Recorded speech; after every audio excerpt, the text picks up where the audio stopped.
Hello friends, मैं हूं सुमित बंसल और आज इस वीडियो में मैं आपको दिखाऊंगा कि आप बहुत ही आसानी से अपना डेटा ट्रांसपोज़ कैसे कर सकते हैं एक्सेल में। तो जब हम ट्रांसपोज़ करते हैं तो इसका मतलब ये होता है कि हमारी जो रो है वो कॉलम में आ जाती है और जो कॉलम है वो रो में आ जाता है। तो मैं आपको दिखाऊंगा ये कैसे कर सकते हैं। 3 तरीके यूज़ करके, एक फॉर्मूला होगा, एक पेस्ट स्पेशल की टेक्निक होगी और एक पावर क्वेरी की टेक्निक होगी। तो यहाँ पहले मैं आपको दिखाता हूँ कि ये फॉर्मूला यूज़ करके कैसे कर सकते हैं। एक्सेल में अब एक ट्रांसपोज़ फॉर्मूला होता है जिससे आपको कुछ नहीं करना है, आप बस वो फॉर्मूला यूज़ कीजिए और आपका डेटा ऑटोमेटिकली ट्रांसपोज़ हो जाता है। तो यहाँ पर मेरे पास ये डेटा है जिसे मैं ट्रांसपोज़ करना चाहता हूँ, तो मैं यूज़ करूँगा ये फंक्शन जिसका नाम है ट्रांसपोज़। आप ये देख सकते हैं फंक्शन दिख रहा है और ट्रांसपोज़ में मुझे कुछ नहीं करना है, बस ये पूरा एरे या पूरा डेटा जिसको मैं ट्रांसपोज़ करना चाहता हूँ उसे सेलेक्ट करना है और जैसे ही मैं एंटर दबाऊंगा यहाँ पर तो आप ये देख सकते हैं कि डेटा ट्रांसपोज़ हो चुका है। तो यहाँ पे पहले मेरे पास रीजन था और फिर ये 3 प्रोडक्ट के नाम थे और अब मेरे पास रीजन है और फिर उसके बाद ये 3 रीजन के नाम है, प्रोडक्ट के नाम कॉलम में आ गए। तो ये डेटा ट्रांसपोज़ हो चुका है। अब जब आप फॉर्मूला इस्तेमाल कर रहे हैं तो 2-3 चीज़ें हैं जो आपको ध्यान रखनी है। एक तो ये है कि फॉर्मूला जब आप यूज़ करेंगे तो ये सिर्फ आपको वैल्यूज़ देगा, ये आपको फॉर्मेटिंग नहीं देगा। यहाँ पे आप देख सकते हैं मेरे पास कलर था सेल में, मैंने बॉर्डर्स अप्लाई किए हुए थे, तो ये सब नहीं आता है। ये सिर्फ आपको वैल्यूज़ देगा और ये बाकी की फॉर्मेटिंग आपको खुद करनी पड़ेगी। बट एक बहुत फ़ायदा फॉर्मूला यूज़ करने का ये होता है कि आपका ये जो रिज़ल्ट है ये डायनामिक होता है। इसका मतलब ये कि अगर मैं यहाँ पर आकर कोई भी चेंज करूँगा तो ये ऑटोमेटिकली यहाँ चेंज हो जाएगा। मान लीजिए कि मैं इस वैल्यू को यहाँ पे आके 88,000 कर देता हूँ, तो आप देख सकते हैं कि यहाँ पे ये वैल्यू ऑटोमेटिकली अपने आप चेंज हो गई है क्योंकि ये डायनामिक है, ये इससे कनेक्टेड है। तो ये एक बहुत बड़ा फ़ायदा है इसका। लेकिन अगर आप नहीं चाहते कि आपका फॉर्मूला रहे, आप चाहते हैं कि फॉर्मूला हटा दिया जाए, सिर्फ वैल्यूज़ रहें, तो वो भी आप बहुत आसानी से कर सकते हैं। आप इसको सेलेक्ट कीजिए, कॉपी कीजिए, तो आप राइट क्लिक करके कॉपी पे क्लिक कर सकते हैं या फिर आप यूज़ कर सकते हैं कीबोर्ड शॉर्टकट Ctrl+C और उसके बाद एक नया कीबोर्ड शॉर्टकट है जो आप यूज़ कर सकते हैं जिससे कि ये फॉर्मूला हटा देगा और आपको सिर्फ वैल्यूज़ दिखेंगी, जो है Ctrl+Shift+V। तो आप कंट्रोल और शिफ्ट की दबाइए और फिर जब आप वी की दबाएंगे तो फॉर्मूलाज चले जाते हैं और आप देखेंगे सिर्फ वैल्यूज़ रह गई। आप ये देख सकते हैं फॉर्मूला बार में अब सिर्फ वैल्यूज़ दिख रही हैं। तो ये एक तरीका है। दूसरा तरीका ट्रांसपोज करने का है पेस्ट स्पेशल यूज़ करके। तो जब आप कॉपी करके पेस्ट करते हैं तो वैसे तो क्या होता है कि जब हम इसे कॉपी करेंगे और हम इसे कहीं भी पेस्ट करेंगे तो एग्जैक्टली सेम डेटा पेस्ट हो जाता है जैसे कि ये है। लेकिन इसमें एक्सेल में एक और तरीका है जिससे कि आप ट्रांसपोज की तरह भी पेस्ट कर सकते हैं। तो ये कॉपी तो करेगा लेकिन जब पेस्ट करेगा तो डेटा को ट्रांसपोज कर देगा। तो यहाँ पर जैसे मैंने डेटा सेलेक्ट किया, Ctrl+C किया तो ये कॉपी हो गया।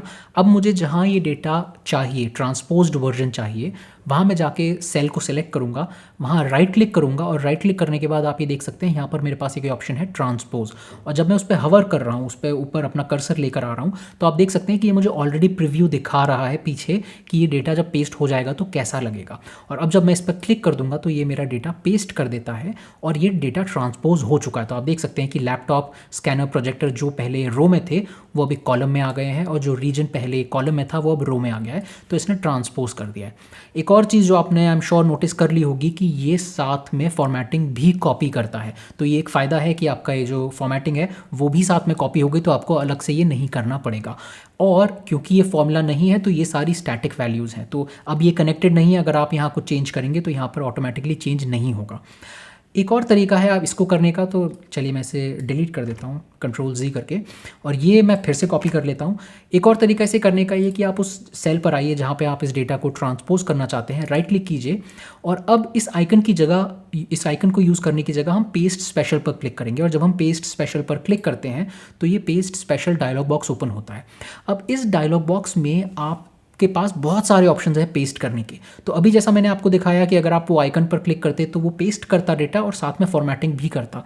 पर अगर आपको सिर्फ वैल्यूज़ चाहिए, आपको फॉर्मेटिंग नहीं चाहिए या आपको सब कुछ चाहिए, तो वो आप सारी चीज़ें इस पेस्ट स्पेशल डायलॉग बॉक्स से कर सकते हैं। तो यहाँ पर अभी आप देख सकते हैं पेस्ट में इसने ऑप्शन चूज़ किया हुआ है ऑल, जिसका मतलब है कि जो भी कुछ कॉपी होगा वो वैसा का वैसा ही पेस्ट कर दिया जाएगा, चाहे वो वैल्यूज़ हों, चाहे वो फॉर्मेटिंग हो, चाहे वो फॉर्मूलाज हो। अगर आप इसको ट्रांसपोज करना चाहते हैं तो यहाँ पर एक ऑप्शन है एंड में, आप ये देख सकते हैं। इसको अगर मैं चेक कर दूंगा और अब क्लिक करूंगा ओके, तो ये सब कुछ पेस्ट करेगा प्लस उसको ट्रांसपोज कर देगा। देखिए क्या होता है जब मैं ओके क्लिक करता हूँ तो अगेन मुझे सेम डेटा सेट मिल गया है। लेकिन एक और फ़ायदा है इस चीज़ का कि लेट्स सी मैंने इसको कॉपी कर लिया। अब मैं इसे पेस्ट तो करना चाहता हूँ, लेकिन मैं सिर्फ वैल्यूज़ चाहता हूँ, मैं ये फॉर्मेटिंग और ये बॉर्डर और ये कलर नहीं चाहता हूँ। तो अगेन आप राइट क्लिक कीजिए, पेस्ट स्पेशल पर क्लिक कीजिए और यहाँ पर आप चूज़ कर सकते हैं वैल्यूज़ और ट्रांसपोज को आप चेक कर दीजिए। तो अब ये सिर्फ वैल्यूज़ पेस्ट करेगा, ये कोई भी फॉर्मेटिंग नहीं करेगा। ऑन दी अदर हैंड अगर आप चाहते हैं कि सिर्फ फॉर्मेटिंग कॉपी होके ट्रांसपोज होके पेस्ट हो जाए, तो कोई वैल्यू ना आए लेकिन जो फॉर्मेटिंग है वो आए और वो भी ट्रांसपोज्ड वर्जन में आए, तो वो भी आप कर सकते हैं। तो यहाँ पे मैं इसे कॉपी करूँगा, इस सेल पर जाऊँगा, राइट क्लिक, पेस्ट स्पेशल, और यहाँ पर मैं चूज़ कर सकता हूँ फॉर्मेट्स। और अब जब मैं ट्रांसपोज करता हूँ तो ये सिर्फ फॉर्मेटिंग को पेस्ट करेगा ट्रांसपोज करके। देखिए क्या होता है, जैसे मैं ओके करता हूँ तो ये जो कलर था सेल का, ये पहले रो में था, अब ये कॉलम में आ गया। और यहाँ पे आप देख सकते हैं कि 4 मेरे पास कॉलम्स थे, पर अब मेरे पास 4 रोज़ हो गए और 5 कॉलम हो गए।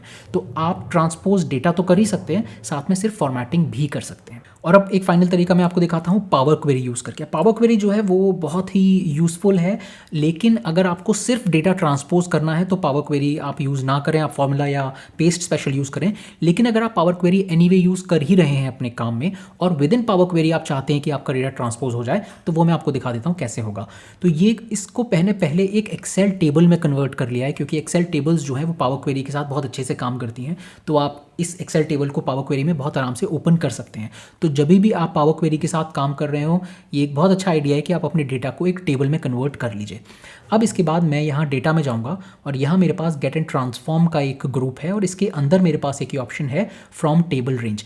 अब अलग अलग एक्सेल वर्जन में कभी कभी ये आइकन चेंज हो जाता है, कभी कभी ये ऑप्शन कहीं और चले जाते हैं, लेकिन आपके पास हमेशा ये ऑप्शन ज़रूर होगा फ्रॉम टेबल /रेंज। तो इस पर आप क्लिक करेंगे तो ये पावर क्वेरी एडिटर ओपन करता है और आपकी जो टेबल थी वो अब आपको पावर क्वेरी में दिखने लगती है। अब यहाँ पे जब आप ट्रांसफॉर्म में जाएंगे तो आपके पास ऑटोमेटिकली आप देखेंगे कि ऑप्शन है ट्रांसपोज करने का, तो आप इसको क्लिक करके ट्रांसपोज कर सकते हैं, पर ये सही नहीं होगा क्योंकि इसमें अभी कुछ चेंजेस आपको करने पड़ेंगे।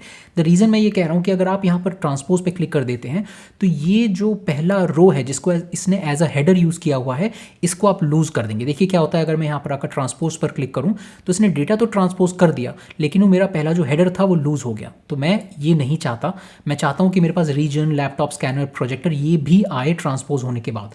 तो हम पहले क्या करेंगे, हम पहले जाएंगे यहाँ पर ट्रांसफॉर्म टैब में, use first row as header पर क्लिक करेंगे और हम कहेंगे use header as first row. तो मैं ये जो पहली रो है उसे हेडर की तरह नहीं चाहता हूँ, मैं चाहता हूँ कि वो मेरे डेटा की तरह ही दिखे, हेडर ना रहे।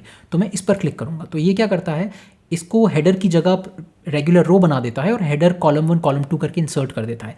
अब मैं इस डेटा को बहुत आसानी से ट्रांसपोज कर सकता हूँ और जब मैं ये करूँगा तो सिर्फ ये वाला डेटा जो आपको दिख रहा है यहाँ पर, ये ट्रांसपोज होगा। तो देखिए जैसे ही मैं क्लिक करता हूँ ट्रांसपोज पर, ये इंस्टेंटली मेरा डेटा ट्रांसपोज कर देता है। अब मेरे पास यहाँ पर लैपटॉप, स्कैनर और प्रोजेक्टर जो है वो एक कॉलम में आ गए हैं और जो रीजन है वो रो में आ गए हैं। अब ये हालांकि है तो मेरा हेडर रो ही, तो अभी ये हेडर रो नहीं, अगर इसको मैं अभी एक्सेल में लेके जाऊंगा तो ये मुझे कॉलम 1 कॉलम 2 देगा, जो मैं नहीं चाहता। तो मैं फिर वापस जाऊंगा इस ऑप्शन पर और अब मैं यहाँ पर चूज़ कर लूँगा इसी ऑप्शन को, तो ये प्रमोट कर देगा मेरे फर्स्ट रो को हेडर की तरह। देखिए क्या होता है, जैसे मैं क्लिक करता हूँ तो अब ये मेरा डेटा ऐसा आ गया। तो मेरा पहला ओरिजिनली डेटा कैसा दिख रहा था, मैं आपको यहाँ पे अप्लाइड स्टेप्स में दिखाता हूँ। जब मैं सोर्स पे क्लिक करता हूँ तो देखिए पहला मेरा डेटा था, रीजन था, और फिर मेरे पास जो ये प्रोडक्ट्स थे वो सेम रो में थे, ऐसा था मेरा डेटा। और अब जब मेरा रिजल्ट आया है फाइनली, तो ये मेरे पास जो प्रोडक्ट्स हैं वो कॉलम में आ गए हैं और जो रीजन है वो रो में आ गए हैं।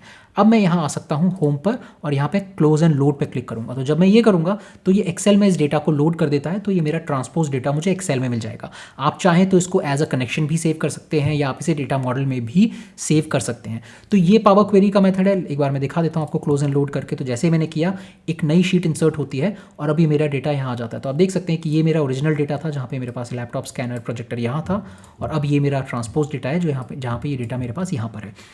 जैसे मैंने कहा, पावर क्वेरी सिर्फ अगर आपको ये करना है तो एक अच्छा तरीका नहीं है, क्योंकि ये लंबा मेथड है, इसमें बहुत सारे क्लिक्स लगते हैं। लेकिन अगर आप ऑलरेडी बहुत सारे बड़े डेटा सेट के साथ काम कर रहे हैं, या आपने मान लीजिए कि डेटा बेस के साथ कनेक्ट किया है या एक्सेल फाइल्स के साथ कनेक्ट किया है, और आप उस डेटा को अब ट्रांसफॉर्म कर रहे हैं, उस ट्रांसफॉर्म करने में एक स्टेप है जो आपको ट्रांसपोज करना है, तब आप इस मेथड को यूज़ कर सकते हैं। तो इस वीडियो में मैंने आपको 3 तरीके दिखाए हैं। आप सिंपल ट्रांसपोज फॉर्मूला यूज़ कर सकते हैं, बहुत जल्दी बहुत क्विक मेथड है ये। आप पेस्ट स्पेशल यूज़ कर सकते हैं जिसमें आपके पास बहुत सारी फ्लेक्सिबिलिटी है, जहाँ पे आप सिर्फ वैल्यूज़ ट्रांसपोज कर सकते हैं, सिर्फ फॉर्मेटिंग कर सकते हैं या सब कुछ ट्रांसपोज कर सकते हैं। और पावर क्वेरी, जिसमें अगर आप पावर क्वेरी यूज़ कर ही रहे हो तो आप ट्रांसपोज का ऑप्शन उसमें यूज़ कर सकते हैं।